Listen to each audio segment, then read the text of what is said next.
सन्मान्य सदस्य आशुतोष काळे। धन्यवाद अध्यक्ष महोदय। सन 24-25च्या अंतरिम अर्थसंकल्पावर चर्चा करण्यासाठी व पाठिंबा देण्यासाठी मी या ठिकाणी उभा आहे।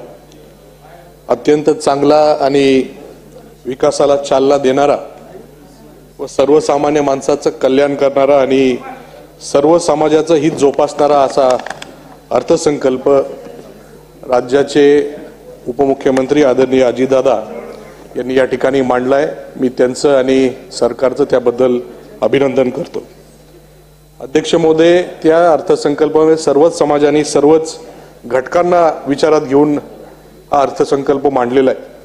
परंतु विशेष करून शेतकऱ्यांच्या बाबतीमध्ये जो सौर ऊर्जा प्रकल्पावर चालणारा सौर ऊर्जा प्रकल्प असेल किंवा सौर ऊर्जेवर चालणारे पंप असतील, या बाबतीमध्ये जो निर्णय जाहीर करण्यात आला त्याच्यामुळे निश्चितपणाने जी काय आता विजेची कमतरता राज्यामध्ये आहे त्याच्यामुळे विजेचं शेड्यूल त्या ठिकाणी केलं जातं।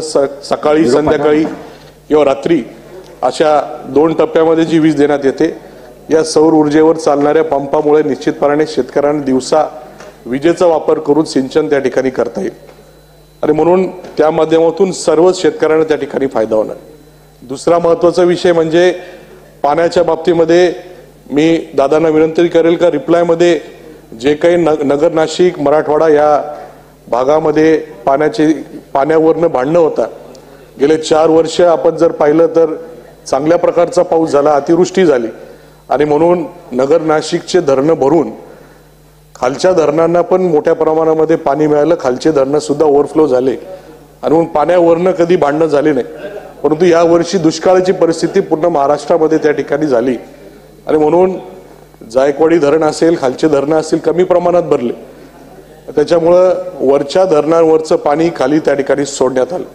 वास्तविक पाहता नगर नाशिक मधले बहुतांशी धरणं हे 100 वर्षापेक्षा जास्त दिवसापूर्वी त्या ठिकाणी बांधले गेले।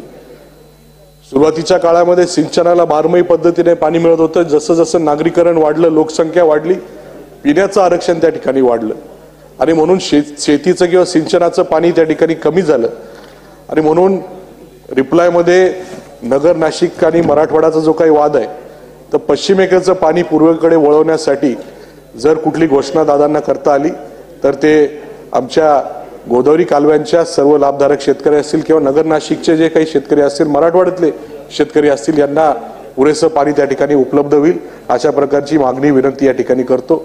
तसेच पूर्ण मतदारसंघामध्ये आमच्याकडे वाड्या वस्त्यांवर राहण्याची पद्धत आहे आणि अनेक रस्ते त्याच्यामुळे नकाशावरने आता आपल्याकडे 2021 ते 41 असा सार्वजनिक बांधकाम खात्याचा रस्त्यांचा प्लॅन बनवण्याचं काम चालू आहे।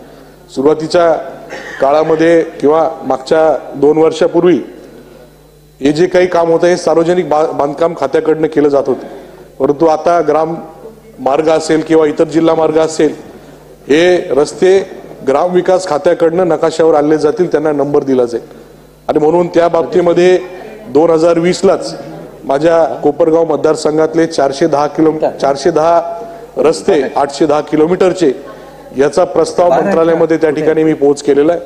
तर या निमित्ताने ग्रामविकास खात्याला माझी विनंती राहील का आपण जेवढे जास्तीत जास्त रस्ते त्याच्यावरनं नकाशावर आणता येतील त्यासाठी आपण त्याचा प्रस्ताव पाठवावा एवढी